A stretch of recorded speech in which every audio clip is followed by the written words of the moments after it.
예, 저는 SBS 아나운서팀에 근무하는 아나운서 김정일입니다. 저는 1988년입니다. 여러분 상상이 가세요? 그때가 그때 CBS에 공채로 아나운서 입사를 했습니다. 그래서 93년에 SBS 경력 공채로 다시 회사를 옮겨서 두 번째 방송국에 근무하게 됐는데요. 사실 아나운서가 되겠다고 생각한 거는 대학교 때였었어요. 저는 언론학을 했습니다. 그 다음에 정치학을 같이 했죠. 근데 그 이전에 사실 알게 모르게 내 어떤 내면 속에 아나운서가 되겠다라는 그 구체적인 것은 아니지만 그러한 생각들이 있었던 게, 중학교 들어가서 국어 시간인데 그때는 이제 선생님이 국어책 읽기를 시키잖아요. 그때 제가 이제 책을 읽었는데 국어 선생님이 엄청나게 칭찬해 주셨어요. 책을 참 잘 읽는다. 목소리가 너무 예쁘다. 그때는 이제 어렸으니까 예쁘다는 소리를 들었는데 그 칭찬이 아마 어떤 제 잠재 어떤 심리적인 그 안에 그러한 것들이 깃들여 있었던 것 같아요. 그랬던 것이 이제 대학교 들어오면서 이제 그때는 목소리가 예쁘다가 아니라 목소리가 좋다는 소리를 이제 들었습니다. 아나운서 해보는 거 어떻겠느냐는 얘기를 군대 가기 전부터 이제 듣기 시작을 했어요. 방송을 또 원래 좋아했고요. 그래서 기왕 하는 거 어떤 방송국의 얼굴이라고 하는 아나운서를 한번 해보는 게 좋지 않을까, 이런 생각을 구체적으로 하고 준비를 한 것이 이제 대학교 때고요. 그때 당시에는 국어, 영어, 상식, 그러니까 상식이라고 우리가 보통 얘기하는데 그냥 교양이라고 보면 될 것 같습니다. 이렇게 해서 필기를 준비했고 음성 테스트, 카메라 테스트 이런 것도 다 같이 준비를 했었죠. 제일 처음 들어와서 한 건 뉴스 연습이에요.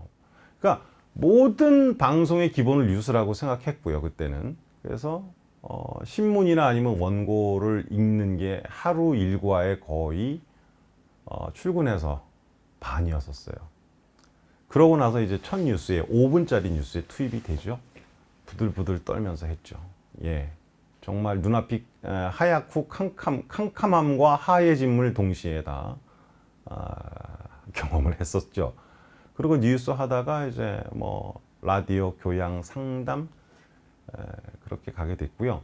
SBS로 옮겨서도 라디오 방송, 라디오 뉴스, 또 라디오 교양 오락 뭐 이런 프로를 역시 했고, 그러다가 이제 리포터로 나가기 시작을 했죠, 처음에.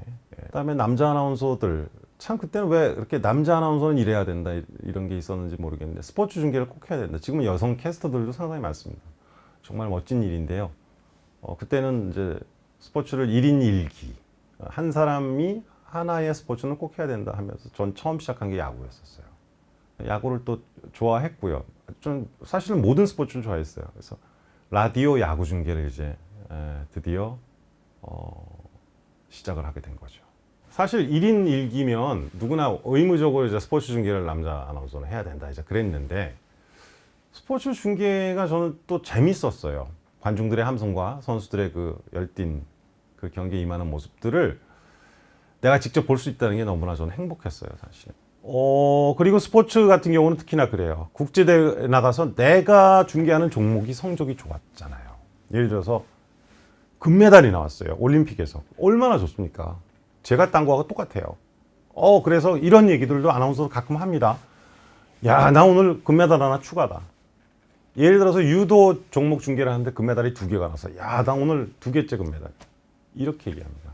그러니까 그 안에 들어가 있는 거죠. 내가 선수처럼 넘어지고 다시 일어나고 이러지는 않지만, 다치고 이러지는 않지만 함께 뛰는 거죠, 사실은. 어찌 보면 그 시간 내내, 야구가 1회부터 9회까지라면 같은 그 시간 동안 함께 하는 거고, 축구가 전후반 90분이면 그 시간 동안 함께 하는 겁니다. 예, 그런 자부심이 저는 굉장히 컸었어요. 타석에 이승엽이 들어옵니다. 투수는 이상훈입니다. 자, 1, 2루 때 3할의 타율입니다. 2002 시즌 기록입니다. 받아칩니다. 우측에 큽니다. 우측에 홈런! 이승엽의 홈런! 생각하던 이승엽! 참 9회 말 독점 홈런! 통쾌한 홈런이고요. 홈런은 멀리 날아간다는 의미가 있고 담장을 넘어간다는 의미가 있으니까 한번 길게 해보자. 길게 갔잖아요. 예. 사람들이 홈런이 나와서 담장을 넘어가는 공이 그런 장면을 보면서 통쾌함도 느끼지만 이게 보조 역할이거든요. 사실 어떻게 보면 캐스터의 중계는. 네. 그런데 조금 거기다가 MSG를 치는 느낌이라고 보시면 되지 않을까요? 저는 지금 생각하니까 그런 것 같아요. 호흡이 긴가 봐요, 제가. 그래서 그게 중간에 뚝 끊어지면 얼마나 망신이에요. 근데 잘 됐어요. 사실은 저 남미 쪽, 남미나 아니면 유럽에서도 라틴 쪽 그 캐스터들이 중계를 그렇게 비슷하게 해요. 골이 났을 때나 아니면 축구에서 골이 났거나 야구에서 홈런이 나왔을 때 우리가 공이 높이 떴을 때 높이 떴습니다 이렇게 말 안 하잖아요. 높이 떴습니다 하죠. 그죠? 공이 빠르게 빠졌습니다 이러지. 공이 빠르게 빠졌습니다 이렇게 얘기하잖아요. 저는 소리에도 색깔이 있고 길이가 있다고 생각합니다. 길이는 당연히 있죠. 우리말은 특히 요즘엔 거의 많이 없어졌지만 길이로 구분하는 말들도 굉장히 많잖아요. 똑같은 글자고 단어인데 짧고 길고 높고 낮고 이런 것이 다 묘사가 됩니다. 억양으로 묘사가 되고 길이로 묘사가 되고요.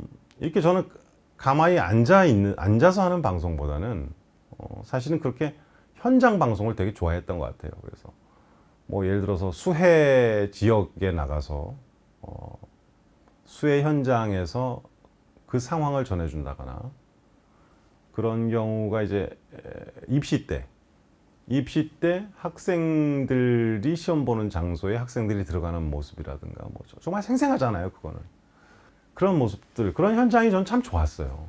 본인이 타고난 사람이 있어요. 우리가 흔히 친구들하고 얘기하다가도 얘는 정말 끝내준다. 순발력이 끝내준다.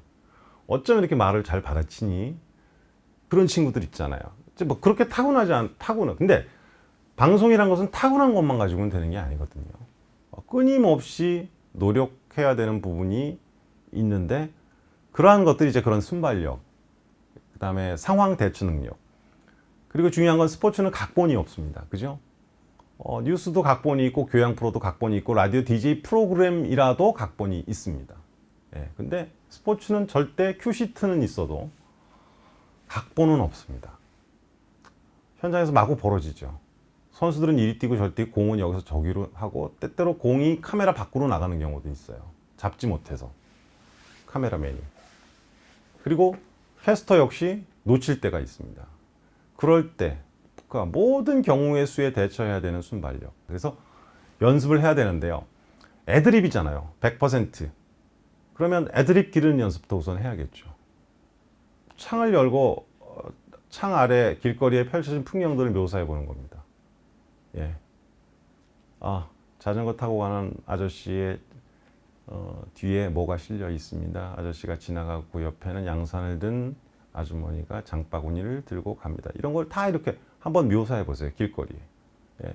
비 오는 날도 어떤 우산, 빨간 우산, 검정 우산, 찢어진 우산. 예? 다 묘사해 보는 겁니다. 내 눈에 지금 보이는 상황 이런 것들을. 예. 그렇게 되면 원고 없이도 자기가 지금 막 벌어지고 있는 상황을 묘사할 수 있는 능력이 생기는 거거든요. 예. 예를 들면 그러한 노력들이 순발력을 키워줄 수 있고 순발력이 필요한 스포츠에서 아주 중요한 거죠. 네, 저는 목 관리를 전혀 안 합니다.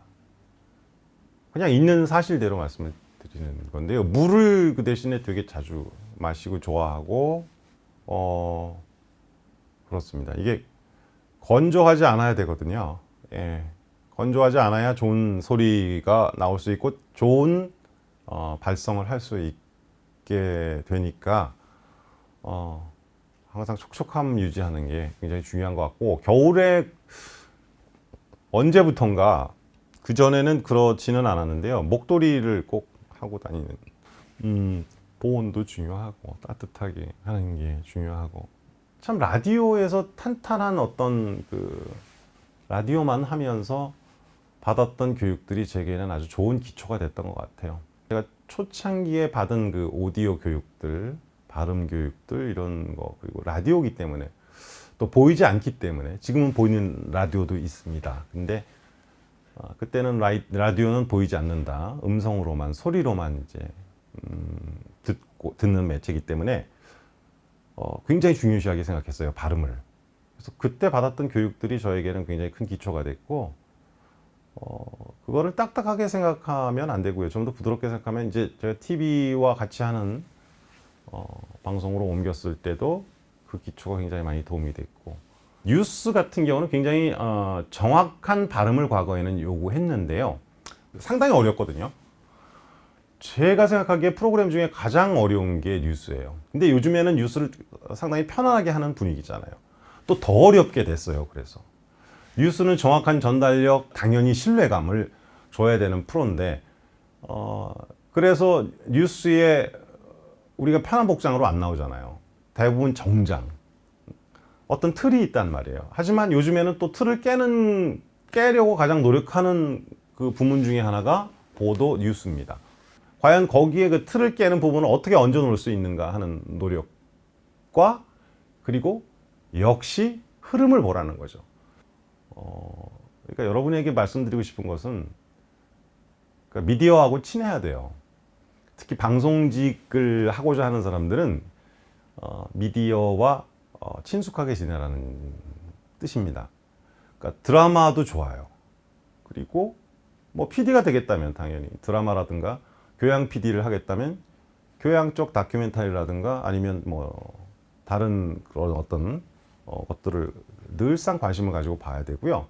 아나운서라면 당연히 아나운서가 진행하는 프로그램들, 또 다른 진행자들, 뭐 전문 MC라든가 아니면 연예인들 전문가 MC라든가 이런 사람들이 하는 프로그램들을 늘 항상 보고, 또 그것을 무슨 모니터에서 적으란 얘기가 아니라 그냥 늘상 미디어에 관심을 가지고 있어야 된다는 거죠.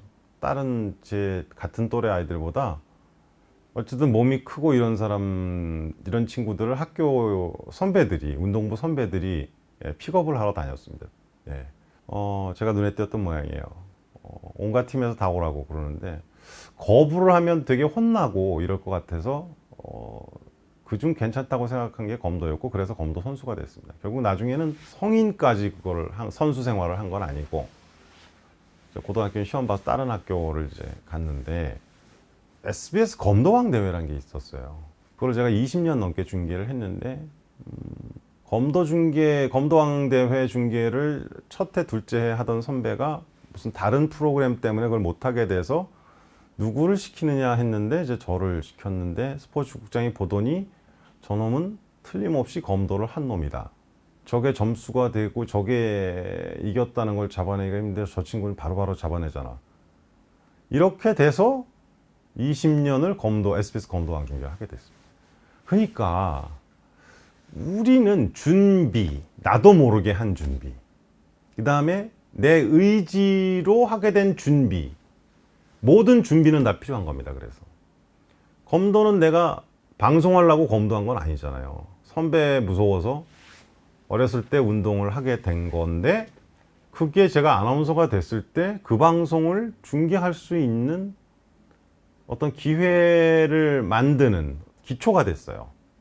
그러니까 뭐든지 준비하면 언젠가는 써먹을 때가 있다. 내가 버스 안에서 오늘 버스를 타고 출퇴근을 하거나 지하철을 타고 출퇴근을 한다고 했을 때, 뭐 내 차를 몰고 출근을 하는 것도 마찬가지고요. 라디오 DJ 프로그램을 이제 하게 되면 거기서 보고 듣고 얻은 크고 작은 경험들이 모두 다 이야기거리가 됩니다.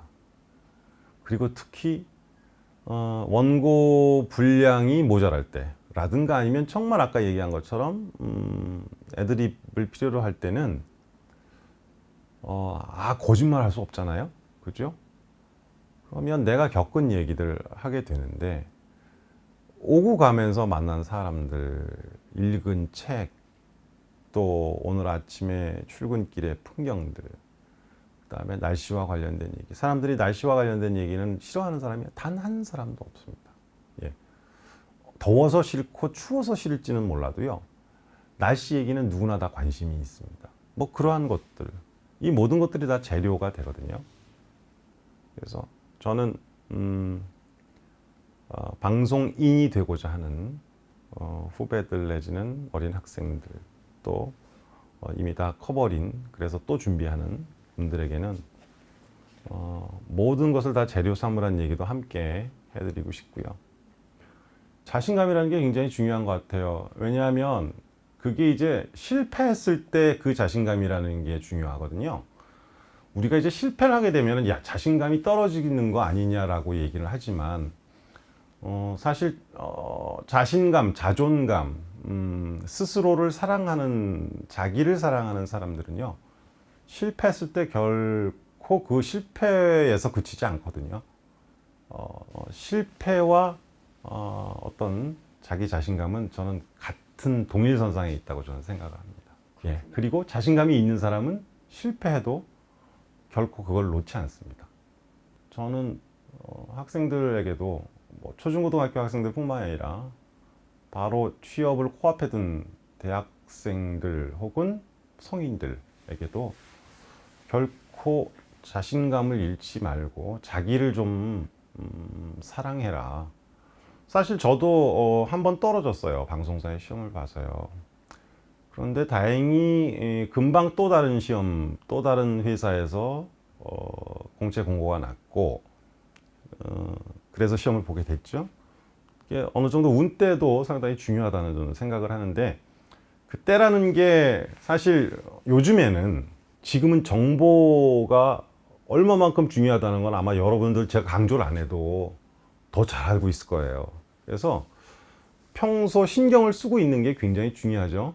그리고 애정이 있고 또 자기가 하고자 하는 의지가 강하면 당연히 관심이 그쪽으로 가게 되고 정보도 많이 접하게 되겠죠. 그러나 누구나 그렇다는 거죠. 그쪽에 관심이 있는 사람이라면. 그러면 얼마만큼 내가 더 정보를 얻고자 하느냐, 얼마만큼 더 노력하고 세세한 것까지 남들이 가지지 않은 정보까지 내가 가질 수 있느냐가, 그걸 찾을 수 있느냐가 상당히 전 중요하다고 봅니다. 요즘에는 특히. 이번 시험은 어디서 어떻게 낸대 교수님이 뭐 이런 거 아는 학생과 모르는 학생의 차이는 엄청나잖아요. 예, 그런 것 같아요. 사실 저는 어떤 준비를 했냐면 떨어지고 나서 내가 왜 떨어졌지 하는 생각도 했지만 다음에 어느 회사 시험이 있을까 하는 거를 먼저 이제 알아보기 시작을 했고요. 요즘에 방송국 추세가 저희 SBS도 이번에 경력직으로 이제 뽑았는데요. 경력이 있는 사람들을 더 좋아합니다. 사실 제가 학교에서 강의하면서도 여러분 꼭 어디든 들어가십시오. 네. 아주 작은 중소 미디어 업체도 좋고요. 사내방송 멋집니다. 들어가서 경력 단절을 없도록 하십시오. 예, 그러면 여러분이 애초에 원했던 곳에도 갈 수 있는 기회가 생깁니다. 절대 그냥 그곳만 바라보고 멈춰 있지 않기를 바랍니다.